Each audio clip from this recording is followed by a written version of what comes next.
Alô, minha gente, boa tarde.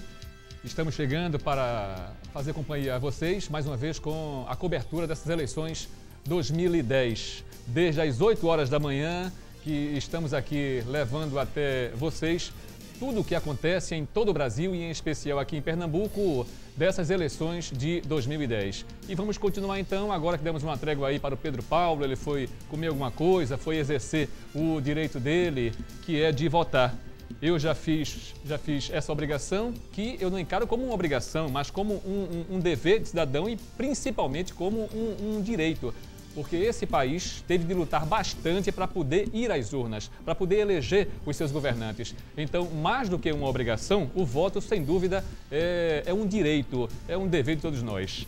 Vamos falar nessa hora agora com os nossos convidados sobre pesquisa eleitoral.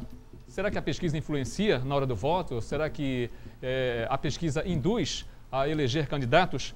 Convidamos para esse debate o professor Sérgio Cruz, especialista em marketing social e político. Convidamos também para debatermos sobre esse assunto um especialista em pesquisas, que é o Dr. João Matos, o diretor de pesquisa do Instituto Exatas. Ele que também dirigiu o IBOP durante muito tempo, sabe muito de pesquisa. Ainda também convidamos o Cristiano Ferraz, que é um PhD em estatística e especialista em pesquisa eleitoral. E também convidamos o Normando Alves, que é um psicólogo clínico, para falar também desse momento da eleição. Além de debatermos os assuntos aqui em geral e em especial a pesquisa com os convidados que aqui estão nesta hora, temos também ainda o apoio aqui da bancada que nos ajuda aqui a conduzir essas eleições, formada pelo nosso Zeike Lucena, o Evandir Pedrosa, o famoso cara da mídia, né? E também o nosso amigo Mestre Lua, que esses três aí estão aqui pesquisando na internet, vendo as notícias, informações, o que for acontecendo, o que for saindo, eles vão aqui passando para a gente sobre essas eleições de 2010. E a pesquisa influencia ou não na hora do voto? Professor Sérgio Cruz, boa tarde. Boa tarde Marcos, boa tarde querido público. Sim, influencia muito. Não com aquele estereótipo que a gente acha de manipulação ou coisa similar, né, algo tão deliberado. Mas você vai encontrar alguns momentos importantes, como eu não vou perder meu voto. Né? Você fala muito, né? Se fala muito. Então, nesse ponto, a pesquisa realmente vai influenciar. Mas você vai encontrar outros pontos importantes também, o uso dessa pesquisa como peça de propaganda. Você pode perceber, principalmente na reta final, isso influencia, né, é muito usado pelas campanhas, né, para consolidar ou então dar um gás final nisso. Porque as pesquisas também elas refletem no espírito da militância, no corpo da equipe. Né, naquele eleitor, que ele te anima mais a votar ou te anima menos. Ele fica mais aguerrido. Ele fica mais aguerrido, né, ele te dá um fôlego. E também tem outro ponto que influencia, que é na captação de recursos para a campanha. Né? Então o que acontece? O doador, um grande doador, pequeno ou grande, ele vai ver, não, vai dar uma olhada na pesquisa para ver se aquele candidato que ele vai doar, né, tem realmente condições de ganho. Então você vai encontrar, e isso refletiu muito na doação desse ano. Você percebe isso. Então, o fator pesquisa tem uma influência. Quem estiver na frente, a tendência é receber mais recursos para a campanha. E aqueles que você não esperava também conseguem chegar junto. Mas exatamente aqueles que têm viabilidade de poder. Então, pela pesquisa você sabe quem é viável, né, quem é viável a ganhar a eleição. Então, vai ter recurso para a campanha. O professor João Matos também por aqui, ele que é o diretor de pesquisas do Instituto Exatas, e o doutor João Matos também dirigiu durante um bom tempo o IBOP, também mexe muito com isso, com pesquisa. Boa tarde, doutor João Matos, bem-vindo aqui ao nosso debate. Boa tarde, Marcos.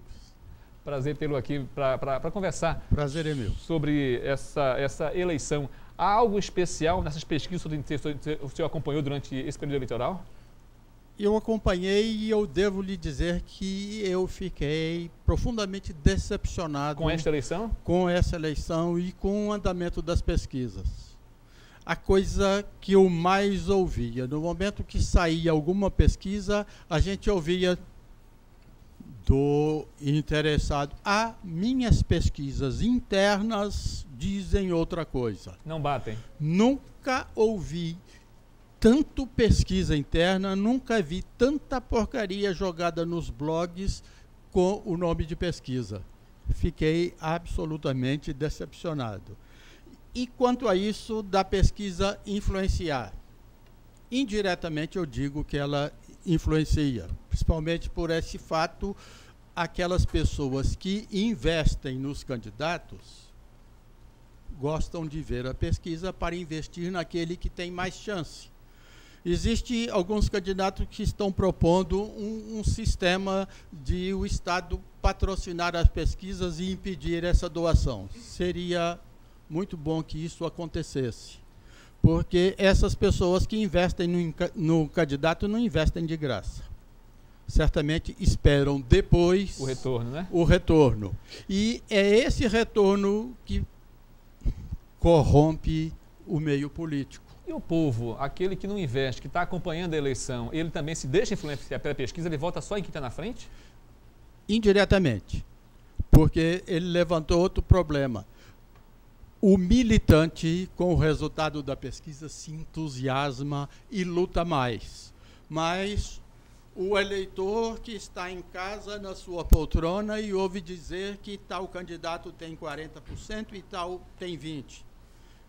Eu tenho certeza que existem alguns que são doidos. Doido tem em toda parte. Mas a pessoa de sã consciência não faz isso. E disso eu tenho certeza. Doutor João Matos conosco nesse bate-papo aqui, nessas eleições de 2010. O Zeik Lucena tem informação, né, Zeik? Isso, Marcos. Aproveitando o ensejo do comentário do nosso convidado, na maioria dos blogs estão em destaque aí a Dilma, o Plínio e o candidato a deputado federal em São Paulo, Tiririca. Aí eu queria fazer uma pergunta para os convidados, tipo, o que vocês acham dos artistas nas eleições? Pode responder, doutor João Matos. Seria eu. Se o artista tiver competência, não tenho nada contra. Mas, agora, fazer do Ministério Público uma brincadeira, disso eu sou contra. Não corresponde, que a função do artista... Não vou dizer nunca que um artista não tenha condição de legislar. O artista pode ter essa condição. Agora, não pode levar na brincadeira. Se as pessoas mais antigas do meu tempo lembram de um cacareco que ganhou a eleição em São Paulo e de um bode cheiroso aqui em Pernambuco. Jabotão. E são brincadeiras que o povo faz decepcionado com o comportamento do político, exatamente esse político que está compensando aquele que pagou a sua campanha. Daqui a pouco o Alexandre Farias, direto do TRE. Hoje também as imagens daqui a pouco diretamente de Brasília. E quem está em Brasília é o Leandro Magalhães, né? Isso que está cobrindo aí tudo em Brasília. Bom, Cristiano Ferraz é PhD em estatística e especialista também em pesquisa eleitoral. Está por aqui também. Bem-vindo aqui ao nosso debate, amigo. Obrigado, Marcos. É um prazer para mim estar aqui. Prazer tê-lo aqui conosco. Bom, a pesquisa está aí e muita gente se baseia por ela, quem investe, quem espera, quem quer se decidir em quem vai votar. Qual é a sua análise aí das pesquisas? Bom, Marcos, a minha análise é de que, com certeza, pelo que a gente viu agora, pelo comentário do Sérgio, do João Matos, quer dizer, eu acho que é indiscutível a questão de que pesquisa influencia. Deviam limitar o tempo das pesquisas? Desculpe. Deviam limitar a divulgação das pesquisas? Até X dias antes da eleição, por exemplo? Essa é uma questão que eu acho que a gente deveria refletir com calma. Não é algo de imediato para tomar esse tipo de reflexão. Porém, tem algumas coisas que realmente são prementes. Por exemplo, a questão que para mim é mais complicada é o fato de que todo o direcionamento de uma campanha, inclusive até a possibilidade de voto do eleitor direcionado, ou seja, aquele voto que a gente chama de útil, quer dizer, a gente pode até questionar, mas é uma opção que cabe ao eleitor, ele pode caminhar por aí. Aí o problema que eu acho é o seguinte, é porque as nossas pesquisas eleitorais, como são feitas no Brasil, elas não têm a qualidade devida. Por quê? Eu explico. Porque quando se divulga margem de erro em pesquisa eleitoral, dessas que estão por aí, da metodologia que é utilizada, eu desafio a qualquer instituto a provar que a margem de erro é aquela. De 2% em média, né? 2%, 3%. Eu desafio qualquer instituto a provar que a margem de erro é aquela. Inclusive exatas? Com certeza. Eu não conheço a Exatos em particular, mas todos os casos que eu analisei, a situação é séria. O método de amostragem que é utilizado não é um método que a gente possa chamar de científico. É um método de amostragem por cotas. Qual é a vantagem? Rapidez no resultado. Por isso que a gente vê pesquisas aí que são disparadas, os números são tirados em 2 dias. Tá certo? Então, esse é um ponto. E já se dá o resultado da tarde, né? Exatamente. Então, qual é a possível consequência?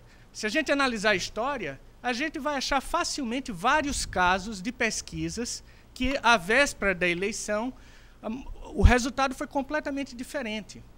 E esse é o problema. A gente só vai saber qualidade, avaliar a qualidade das pesquisas eleitorais hoje no Brasil depois das urnas. Para mim, isso é muito tarde. Tem que ocorrer algum tipo de medida para que a gente possa avaliar a qualidade da pesquisa eleitoral antes, durante o pleito.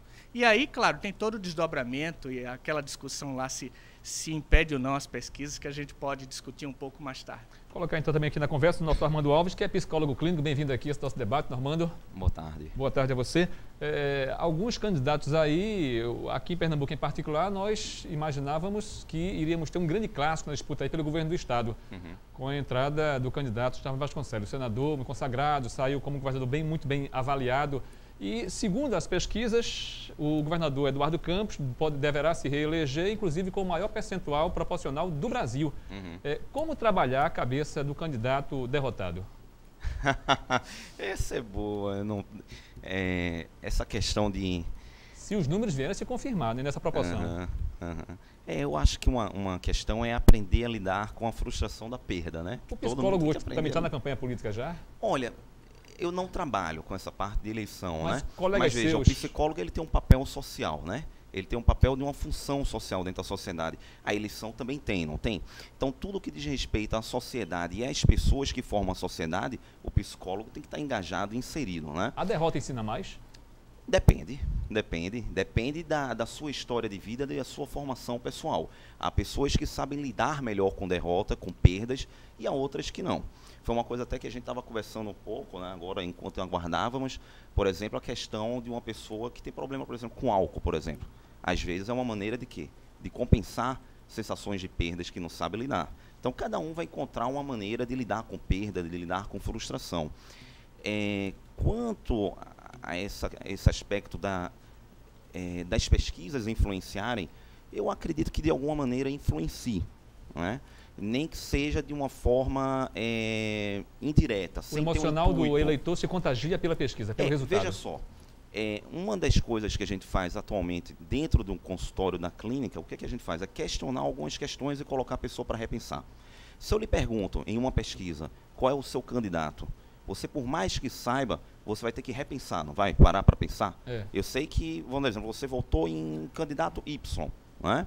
Mas esse candidato, na hora que você é questionado, você, sem querer, você é obrigado a pensar novamente sobre essa